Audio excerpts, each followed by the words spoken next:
I'm Erin Broadley for SuicideGirls.com, and I'm here at the legendary rock and roll hangout Canter's Deli with Slash and Marc Canter.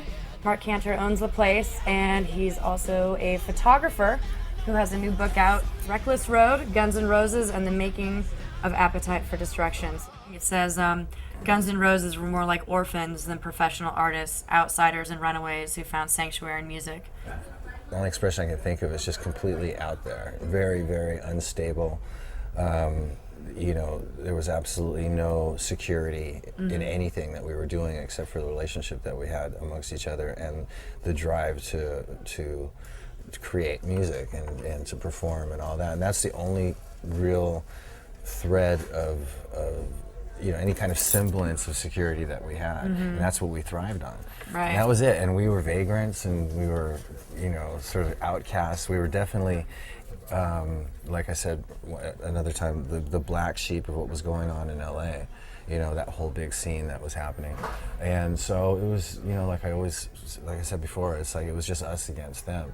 But there was no guarantees of anything. There was no sort of like, yellow brick road that we were on. Or no, it was people sleeping in cars. We didn't have any friends in the industry helping us out. It was totally us on our own, but we had that bond, which was about music and also, like I said before, the camaraderie of the guys in the band. And it was very simple and very complicated at the same time. Right. There was this place, remember Cafe LA on Sunset? And I would take I had a job at Tower Video as well as Axel, and I would go there and sit down and look at the menu, and they'd bring you these garlic balls, as an appetizer for free. And I'd sit there and eat all those and keep looking at the menu and then put the menu down and take it off. Yeah, I'd be like, I changed my mind. I don't like your entrees, sorry, but the garlic balls are great. Yeah. Well, I have to ask, there are photos in this book from a UCLA frat party that you guys performed where Axel's even an assless chap. So what is the story of how you guys got to a UCLA frat party? I don't know how we got that gig. Someone asked us to do it. I think the Joneses might have had something to do with that. And, we just showed up. That was basically as long and short of it. They were asked to do that the night before that. They had a gig at the Troubadour, and after that night, backstage, somebody said, "Hey, we're having a party tomorrow. You want to play?" So there was really no notice. Bring your assless chaps. Right, I necessity think they at any did it for frat like party. $35 and some beer, and basically, it wasn't a matter of the money. It was a matter of just having a gig. Right. It was more about the gig. That was that was the one thing that gigs provided, was a destination. Somewhere to go, a schedule, something to do. and we can play, and it's like we have free booze, and I remember that particular afternoon really well. I remember Izzy was locked in the bathroom with Desi most of the time, and it was just one of those kind of those crazy little gigs. So we just do what we do and throw ourselves into situations where we were in such sharp contrast to everything going on around us. I think that's why we made such a big impression, because we were always us no matter where we were at, and even in the UCLA fucking frat party. Well, at one point in the book, you're talking about the synergy and how you guys hadn't really had many rehearsals, but it felt like you've been playing together for years. It just clicked. There's a feeling that you get when you have a certain chemistry with other musicians, where pretty much anything that you do is going to work with the other, and vice versa.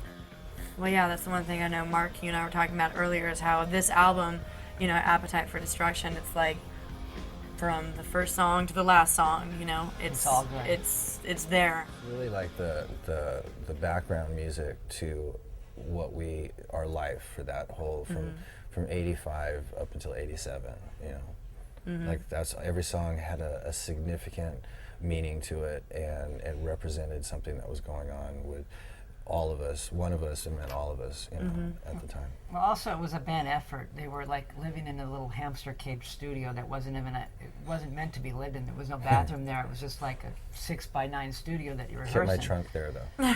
And so like at least 4 of them were living there. Duff, I think, always used to live with a girlfriend somewhere, something like that. But and Slash every now and then would stay at his girlfriend's or whatever. But pretty much home camp was there.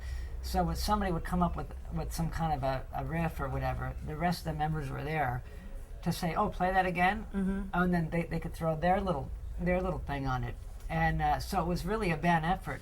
I'd say that's what makes Appetite for Destruction so special, because it was really a collaboration.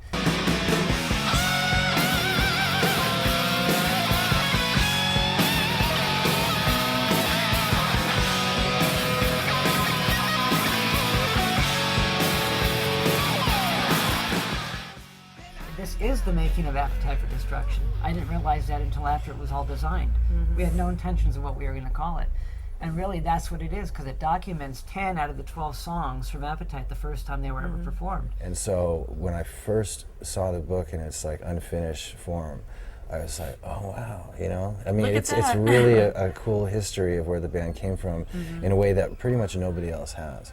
Well, to kind of wrap things up, I mean, you guys meeting in grade school all the way to now probably have one of the strongest and longest lasting friendships over the course of a lot of turmoil rock and roll years, you know? I stay in touch with, you know, like maybe a handful of people that I've known for a very long time, but nobody as long as Marc. Whenever he's playing a gig and he knows I'm at it, he always calls me the next day to find out what How it was sounds that? like. What it sound like, because he knows that I won't bullshit him and I'll tell him the truth. And half the time I criticize you, right? Yeah, it's So my there you worst go. critic.